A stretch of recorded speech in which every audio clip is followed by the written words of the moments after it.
This is KGW News at 11. Thanks for joining us. I'm Art Edwards. We're going to start off tonight with the weather. I'm joined by meteorologist Joe Ranieri. Joe, you know, it felt like spring was here today, but I understand those showers aren't too far away from us. You know, this is a big deal because for the second day in a row, Art, we saw temperatures 60 or above. Only 2 days so far this month that we've seen temperatures that warm were yesterday and today. Of course, yesterday was the warmest day of the month at 62. We were at 60 earlier. Now we're going to be seeing some changes heading into the early morning hours for tomorrow as the first of a series of fronts. We're going to be moving on shore, bringing in, as you guessed it, more rain and yes, cooler temperatures. Now, this is the first low out here is impacting folks throughout the Puget Sound area near Seattle. The one behind it arrives overnight and into tomorrow, bringing in widespread showers by late morning and into the afternoon hours. So as we put the futurecast in motion, by 6:30, 7 o'clock, right around sunrise, we are dry up and down the I-5 corridor. Heavy showers are moving along the Oregon coast, though. And then by late morning, early part of the afternoon, we'll be seeing heavy downpours and the snow level right around 4,000 feet heading into the afternoon. And then speaking of the afternoon, that's when we'll be seeing some thunderstorms roll through. And we're also tracking some windy conditions with this next front, with gusts anywhere from 25 to 30 miles an hour here locally. Along the coast, they could be picking up closer to 30 to 35 miles an hour. And coming up in my detailed forecast, I'll let you know if there's going to be any changes over the next few days with our forecast. And I hope people are hoping for a bit of a warm up. I'll let you know if that's going to be coming in play here the next few days. All right. Thanks a lot, Joe. Look forward to that. A man has been arrested and charged with attempted murder following a shooting in downtown Portland. 28-year-old Dwayne Driver is accused of a shooting on Burnside and Southwest 4th Avenue back on March 18th. Portland police say that the victim was found in critical condition but has since been released from the hospital and is now recovering. Witnesses also heard several shots fired between 3rd and 4th Avenue, but no other victims were found. Weeks later, the Portland police had enough evidence to arrest Driver at a home on Northeast Alberta Street. And that's where they seized several items, including the firearm that you see on the screen. Driver now faces several charges, including assault, unlawful use of a weapon, and attempted murder. Tonight, people in Portland came together for a rally against gun violence. The event was organized by Better Portland. That's an outreach group making it their mission to clean up downtown Portland. The event happened over at Jefferson High School in North Portland. It included several religious and community speakers talking about the impact gun violence has had in their community. We heard from one father who said 3 of his 11 children had been killed because of gun violence.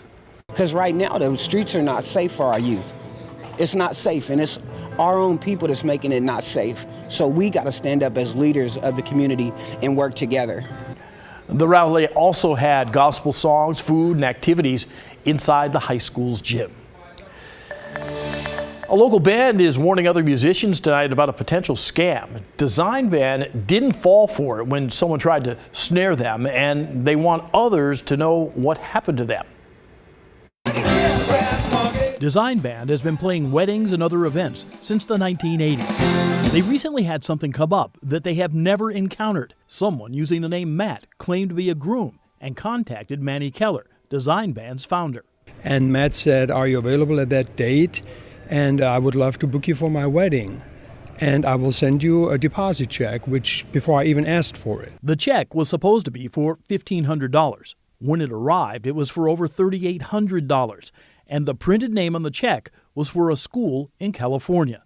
Keller figured out what would happen next. Matt will want me to pay a videographer or photographer out of my pocket, and then the check will bounce. Keller called the school on the check. They said they had been used in fraud schemes before over the last several months. He didn't fall for it and said there were a couple of red flags. The first one is when they're very eager to pay without even having a contract. The second one was I looked up his address. It was a $100,000 shack in Alabama somewhere. Keller has some advice for anyone approached in the way he was. As soon as they want money from you, don't send anything, and just check your sources and do a little bit extra legwork on it. Portland police arrested 5 people during a retail theft bust on Friday. This is a photo of more than $2,000 worth of items that were seized. Now, as you can see, it included everything from hats, shoes, and several other clothing items. The 5 arrested faced multiple charges ranging from trespassing, theft, to drug-related warrants. And Washington County Sheriff's deputies were busy yesterday. They arrested 2 suspects in 2 separate hit and runs. The first one happened at about 12:30 a.m. on Southwest 209th Avenue and Johnson Street. Sheriff's deputies say that a suspect almost hit a car head on and crashed before running off. They later arrested 22-year-old Carlos Ornelas. He now faces several charges, including hit and run, reckless driving, and criminal mischief. The second hit and run happened at about 5:30 this morning. Deputies say that 24-year-old Michael Vasquez hit a tree near Southwest 178th Avenue and Augusta Lane. One person went to the hospital with some minor injuries. Investigators say that Vasquez tried to escape the area in another car, but he was arrested. He now faces DUI, felony, and hit and run charges. Well, starting tomorrow, a major disruption to MAX service, one that is expected to cause significant delays across a section of the system for 3 full weeks.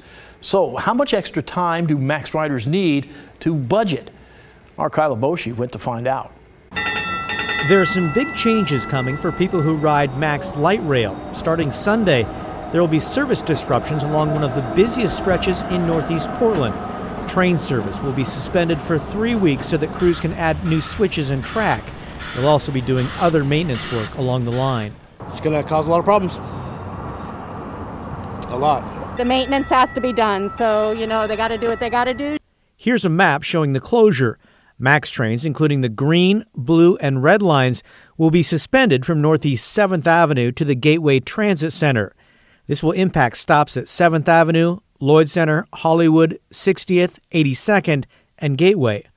Shuttle buses will be running every 5 to 7 minutes at those stops. If they're out here at the Gateway Transit Center, for example, they'll see a big sign that is directing them to the shuttle bus location. Riders will need extra time. TriMet says plan for an extra 30 minutes. Don't slow down my daily flow, getting to work on time and whatnot. Very unfortunate. Well, it is a bit of a trouble since I do ride the MAX regularly. As for security, TriMet says it will have more staff on site, including supervisors, not only to keep an eye on things and keep riders safe, but also directing people to where they need to go. And if somebody is out here at the Gateway Transit Center, for example, even if they're out here at 2 in the morning, they'll see somebody. I was out here at 2 in the morning this morning, and there were people out. Again, these big changes come on Sunday and will last 3 weeks. Kyla Boshi, KGW News. Tigard has a new family-friendly spot in the neighborhood. Today was the grand opening of the Universal Plaza. It is steps from Main Street between Burnham Street and Fano Creek Park. The new space features everything from giant swings to public artwork. Festivities also included some food trucks for people to munch on things during the day.